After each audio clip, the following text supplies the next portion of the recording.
Magandang araw mga kapuso, narito po ang mga kapanapanabik na ganap dito lamang po sa Kamao.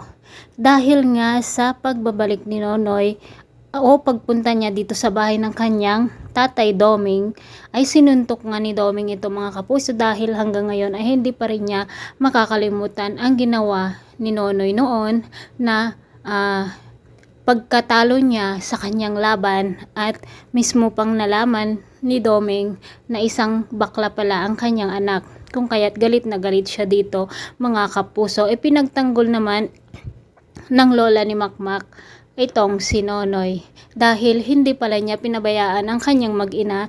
Nagbibigay pa rin siya ng pera noon na lihim dahil nga ayaw niyang malaman ng nanay ni Makmak na nagbibigay ito ng pera, kung kaya't ibinibigay lamang niya ito dito sa lola ni Makmak.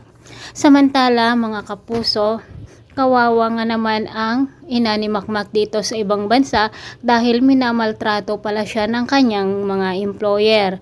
Kung kaya't nakapagdesisyon si Makmak na gagawin niya ang lahat ng paraan kahit pabuhay niya ang kanyang itaya para lamang mapauwi niya ang kanyang nanay mga kapuso, dahil nga mismong naka-video call ang kanyang lola at ang kanyang nanay nang gustong pagsamantalahan ang amo nitong lalaki. Kung kaya't awang-awa si Makmak at ang kanyang lola dito sa kanyang ina.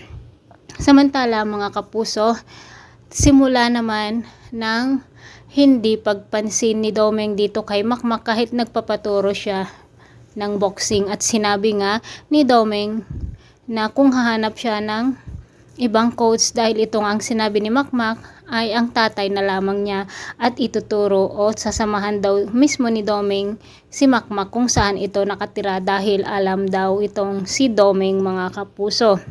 Mga kapuso, pakaabangan po natin kung ano ang mangyayari kay Makmak dahil nga gusto niyang kumita ay talaga namang kinailangan niyang itaya ang kanyang buhay mga kapuso, at ngayon nga ay dadalhin siya sa ospital at sugatan nga ito mga kapuso. Kawawa nga itong si Makmak. Mga kapuso, pakaabangan po natin ang bawat eksena dito lamang po sa Kamao. Maraming salamat. Bye-bye.